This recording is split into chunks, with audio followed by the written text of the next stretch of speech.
vamos a detenernos hoy un poco a hablar sobre métricas de evaluación, porque ya tenemos que empezar a incorporar técnicas de evaluación más sofisticadas a nuestro proceso, digamos, de simulación, porque no podemos seguir simplemente evaluando nuestro modelo con unas métricas, digamos, muy elementales. Entonces, precisamente vamos a trabajar hoy sobre métricas de evaluación. Vamos a dedicar una mayor parte del tiempo a clasificación, pero también vamos a ver métricas para regresión. Entonces, vamos a arrancar. Una cosa muy importante que tenemos que tener en cuenta es que hay una diferencia entre lo que llamamos métrica de evaluación y función de costo, ¿cierto? Algunos de los modelos que hemos visto y que vamos a seguir viendo utilizan, digamos, como criterio la minimización de una función de costo que está relacionada con el error, tiene que tener una relación directa con el error, pero que en muchos casos no es exactamente la misma. Por ejemplo, es el caso de clasificación. El error más básico de clasificación es este, ¿cierto? Que creo que ya lo hemos definido incluso en alguna clase anterior.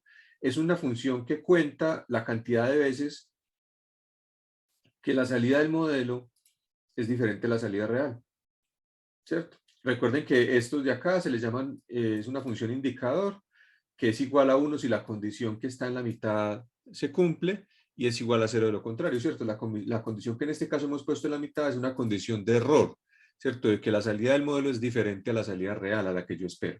Entonces, esto es simplemente un conteo de las veces que el modelo se equivocó. Esto es el error, ¿cierto? Ya dijimos en su momento que no la podíamos usar como función criterio de costo y, por ejemplo, en la regresión logística utilizamos la función de cross-entropía, ¿cierto? Que está relacionada con el error, pero que es una función continua y es lo que pasa muchas veces con las funciones de costo, que tienen que ser funciones continuas para poder usarse dentro del problema, dentro de los problemas de optimización, ¿cierto?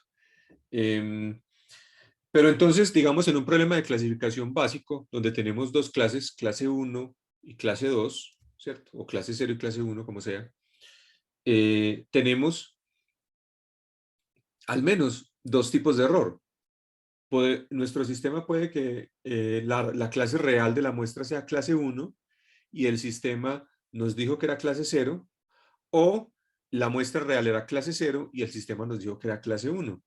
Son dos tipos de error diferente y vamos a ver que dependiendo de la aplicación puede digamos, sernos o tener más importancia uno de los dos. ¿Listo?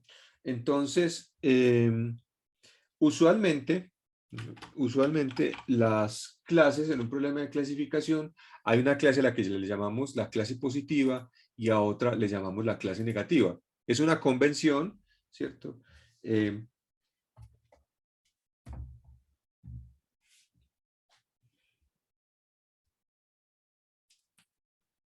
Es una convención. Vamos a ver que normalmente es sencillo de determinar, ¿cierto?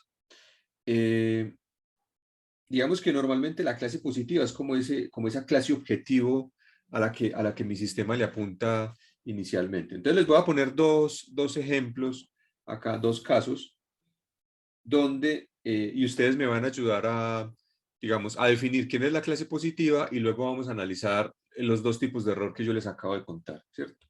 Entonces vamos a poner un sistema de seguridad.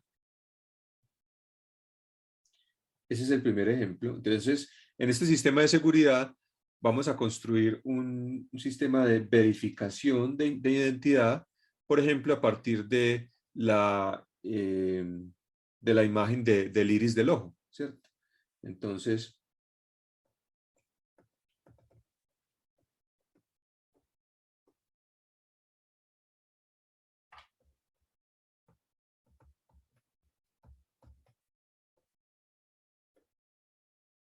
¿sí? Entonces, digamos que la idea es que las personas van y ponen un código, una contraseña. Con esa contraseña se identifica, la idea es que ellos están reclamando una identidad y el sistema tiene una camarita donde usted, digamos, le toma, acerca el ojo y toma la imagen y el sistema debe determinar si usted es quien dijo ser, ¿cierto? Entonces, es un verificador de identidad a partir del iris del ojo. ¿Quién será la clase positiva en este caso. ¿Y quién será la clase negativa? La clase positiva sería, digamos, personas con acceso al sistema. Y la clase negativa es, o son personas a las que se les debe negar el acceso. ¿Cierto? Listo. Muy bien. Les voy a poner otro ejemplo de un sistema de apoyo diagnóstico.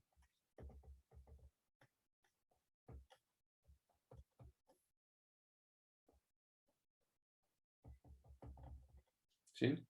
Entonces, en este caso, a nosotros nos contratan de una clínica oncológica y nos piden que diseñemos un sistema que tome, digamos, imágenes de rayos X y nos identifiquen, por ejemplo, identifiquemos tumores en la imagen y a partir de eso determinemos si esa imagen diagnóstica corresponde a una persona que tiene cáncer o no, ¿cierto? O con mayor probabilidad de tener cáncer o no. Entonces, la idea aquí es detección de cáncer. ¿Sí? ¿Qué será un positivo acá? ¿Y qué será un negativo? Positivo es paciente con cáncer, ¿cierto? Y un negativo es paciente no cáncer. En este tipo de sistemas a veces no se habla por ejemplo, de paciente enfermo y sano, simplemente se habla digamos, de paciente y control o de cáncer no cáncer, por ejemplo, en este caso, porque puede tener otra enfermedad, entonces no necesariamente significa sano. ¿Listo? Bien, entonces un positivo es un paciente con cáncer y un negativo es un paciente no cáncer, ¿cierto? O sin cáncer. Muy bien. Entonces ahora vamos a hablar de los tipos de errores, ¿cierto? Entonces los tipos de errores son falsos positivos y falsos negativos. ¿Sí? Falsos positivos y falsos negativos. ¿Quién es un falso positivo? Un falso positivo es una muestra de la clase negativa que el sistema clasificó como positivo. Por eso se llama un falso positivo. ¿Y quién es un falso negativo? Lo contrario, una muestra que era positiva y el sistema clasificó como negativa. Entonces es un falso negativo. ¿Listo? Bajo esa definición, en este sistema de seguridad, que es el primer ejemplo de la izquierda, ¿cuál de estos dos errores es más crítico? ¿Un falso positivo o un falso negativo? Entonces, un falso positivo es alguien que no puede ingresar e ingresó. Entonces, estamos de acuerdo en que el falso positivo acá es mucho más crítico, porque significa que el sistema le dio acceso a la información, cualquiera que haya sido, o acceso a un edificio o acceso a un sistema de información, a alguien que no tenía por qué tener ese derecho, ¿cierto? Entonces, aquí es muy crítico el falso positivo. Esto no quiere decir que el falso negativo no nos interese. Claro, también, por supuesto, nos interesa porque no tiene sentido. Si, por ejemplo, para aquí curarnos en salud y que no hayan falsos positivos, entonces incrementamos los falsos negativos, lo que va a pasar es que muchas personas que sí tenían derecho a acceder, pues no, el sistema los va a rechazar, ¿cierto? Entonces tampoco sirve de nada. Pero estamos de acuerdo en que un falso positivo es muy crítico, ¿sí? Ahora, si vamos al sistema de apoyo diagnóstico, entonces es muy crítico el falso negativo, ¿cierto? ¿Por qué? Porque el falso negativo es una muestra positiva que el sistema clasificó como negativa. Es decir, un paciente con cáncer al que el sistema le dijo que no tenía y se fue para la casa. Cuando ese paciente siga teniendo síntomas y vuelva, probablemente es posible que su cáncer ya esté en un estadio mayor y entonces ahí tengamos problemas.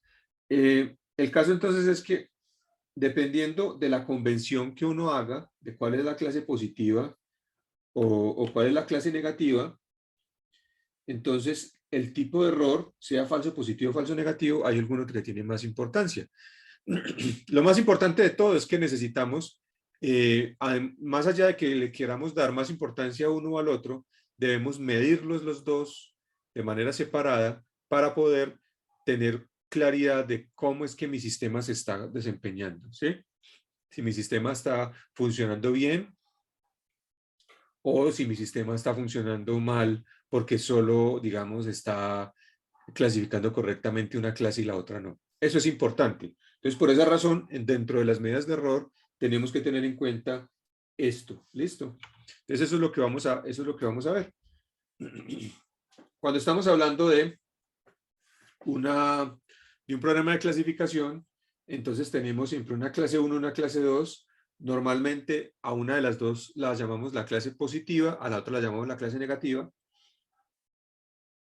En este caso, aquí pueden ver que aquí dicen aciertos positivos en la clase 1 y aciertos positivos en la clase 2. ¿Por qué? Porque no se está todavía, digamos, asignando una clase como positiva y la otra negativa. Si esta fuera la clase positiva y esta la llamamos ya la clase negativa, entonces estos son true positive y estos son true negative. ¿Listo? O verdaderos positivos, verdaderos negativos. Y los que quedan acá son falsos positivos y falsos negativos. Estos serán los falsos positivos y estos serán los falsos negativos. ¿Por qué? Porque aquí en esta matriz, la clase real está por las filas y la clase de predicha está por las columnas. Entonces, si esta es la clase positiva, estas serían las muestras de clase positiva, que son realmente positivas, y fueron clasificadas como clase 2 o clase negativa. O sea que estos son falsos negativos. Mientras que estos serían muestras de la clase 2 o clase negativa clasificados como clase 1 o clase positiva. O sea que estos son falsos positivos. ¿Listo? A esta matriz le llamamos matriz de confusión. ¿Listo? Y es un tipo de, digamos, de herramienta para visualizar el desempeño de un modelo de clasificación muy utilizado en la práctica y que es bastante útil. ¿Listo? Vamos a ver entonces, por ejemplo, un conjunto de datos generado artificialmente, un modelo de clasificación discriminante cuadrático que nos produce esta frontera, ¿cierto?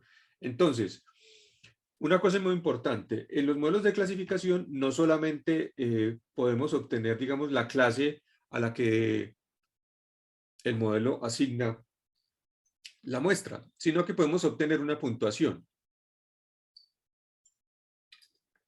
¿En qué consiste esa puntuación? Normalmente tiene que ver con la distancia a la frontera, ¿cierto? Que recuerden que, por ejemplo, es mayor en la medida en que yo me alejo, si el modelo es discriminativo, o, por ejemplo, una relación entre las probabilidades si estamos hablando de un modelo generativo. Entonces, la probabilidad de pertenecer acá y la probabilidad de pertenecer acá, entonces podemos obtener algo que se llama, pues, el cociente de verosimilitudes. Recuerden que lo que nos da el modelo no son las probabilidades, sino las verosimilitudes. Entonces, yo tengo aquí la probabilidad de la clase 1 dada una muestra sobre la probabilidad de la clase 2 dada una muestra. Y esto me está diciendo de alguna manera qué tan potente es la decisión que está tomando el modelo.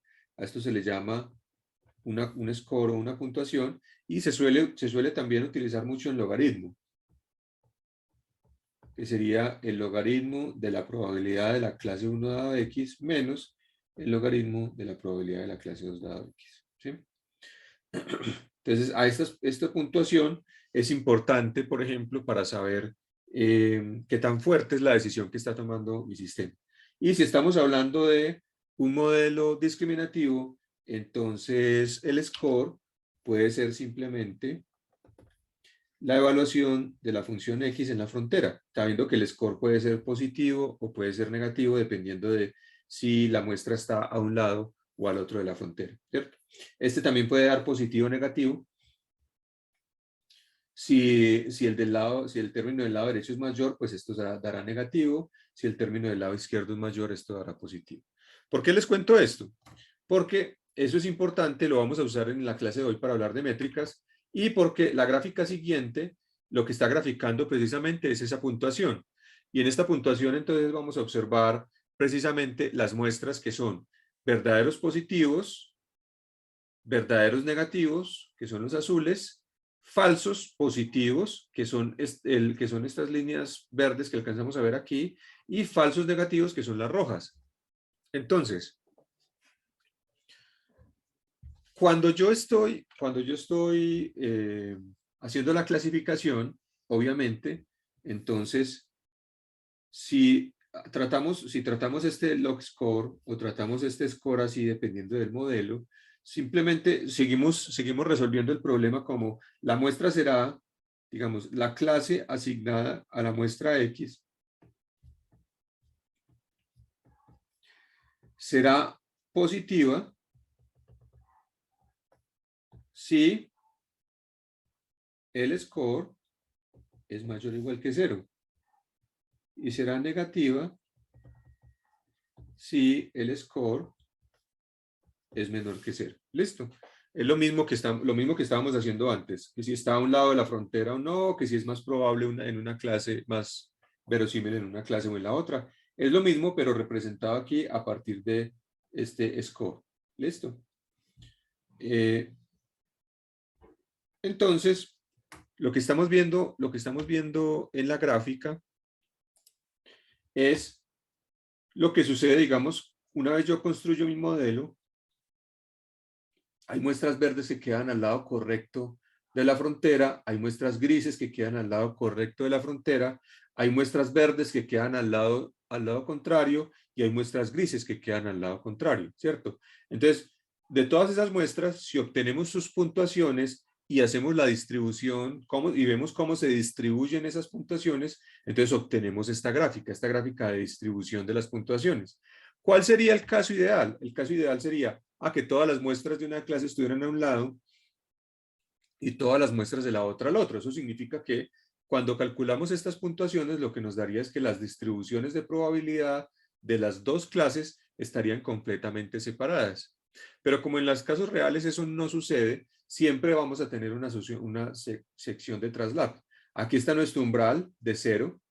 De 0 a la derecha es una clase, de 0 a la izquierda es otra. Entonces los verdes, los que están aquí pintados en verdes, son muestras que originalmente eran de la clase negativa, pero que su score dio mayor que 0. Por lo tanto, el modelo lo clasificó de la clase positiva.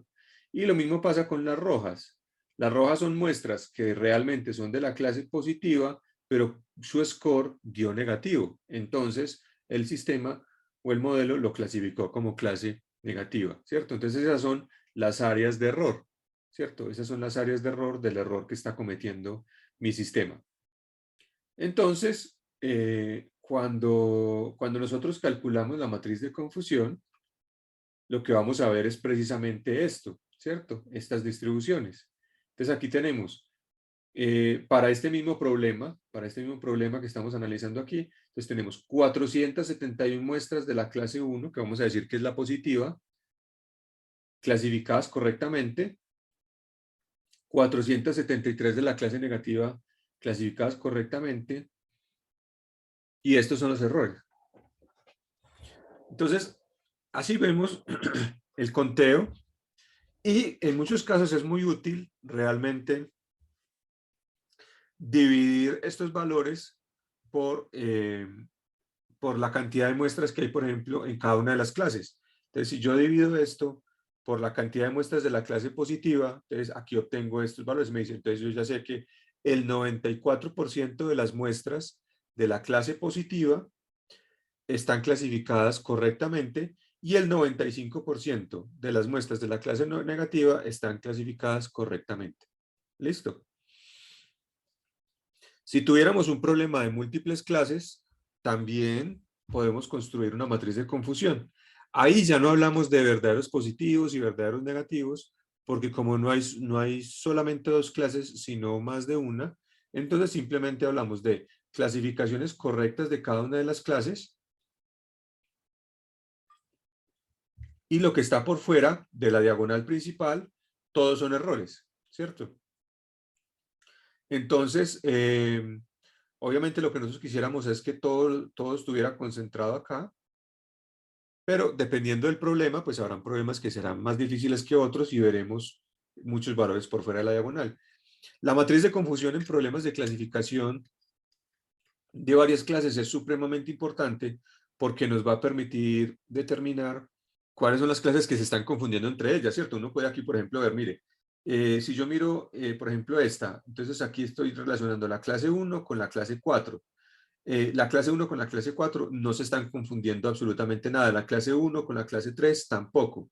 Pero si miro la clase 1 con la clase 2 me doy cuenta que un 40% de las muestras que realmente eran de clase 1 se están clasificando como clase 2.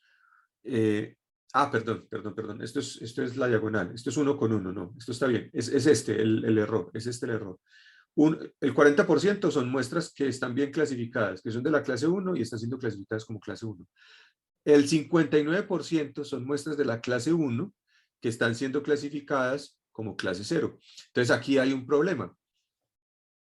Por eso es muy importante porque yo a partir de esto puedo determinar dónde están las mayores dificultades de mi sistema y bueno, tratar de ver si puedo empezar a utilizar alguna estrategia que me ayude a mejorar esto.